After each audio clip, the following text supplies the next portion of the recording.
بلدیہ عظمی کراچی نے خود پنڈورابکس کھول دیا۔ گزشتہ روز ایک لیٹر جاری کیا محکمہ HRM نے، جس میں واضح طور پر کہا گیا تھا کہ تسنیم احمد صدیقی گریڈ 17 کے، جو کہ فائر بریگیڈ میں فائر آفیسر تھے اور چیف فائر آفیسر کی حیثیت سے فرائض انجام دے رہے تھے، ان کی نوکری ختم کی جا رہی ہے کیونکہ ان کی ڈگریاں جعلی تھی۔ لیکن یہ حیران کن ہے کہ عدالتی فیصلہ 2016 میں آیا تھا اور اس میں واضح طور پر کہا گیا تھا کہ ایسے تمام افسران کو جن کی ڈگریاں جعلی ہوں یا OPS کیڈر نان کیڈر ہوں، ان کو فارغ کیا جائے، جس پر HRM کے سینئر ڈائریکٹر نے عدالت پہنچ کر اپنی رپورٹ بھی جمع کرائی تھی، لیکن یقیناً عدالتی حکم پر بھی ان کو فوری طور پر اس بات کے فیصلے لینے چاہیے تھے، لیکن حیران کن طور پر ایسا نہیں ہوا۔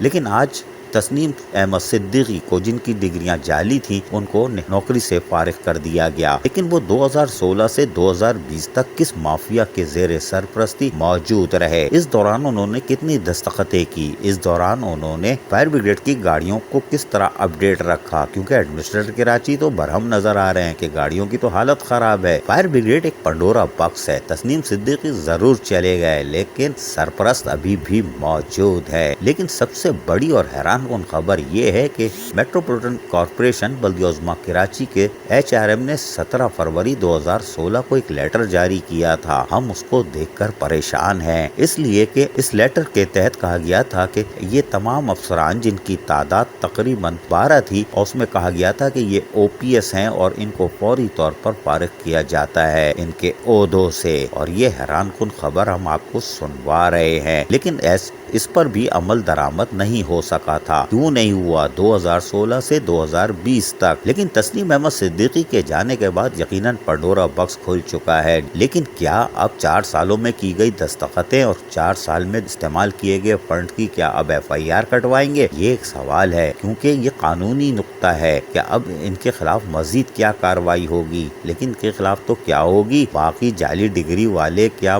اذانیں دے رہے ہیں؟ یہ محکمہ HRM ہی بتائے گا، نہیں بتائے گا تو ہم آنے والے دنوں میں بتائیں گے۔ عزیز عارف KBS بلدیاتی نیوز کراچی۔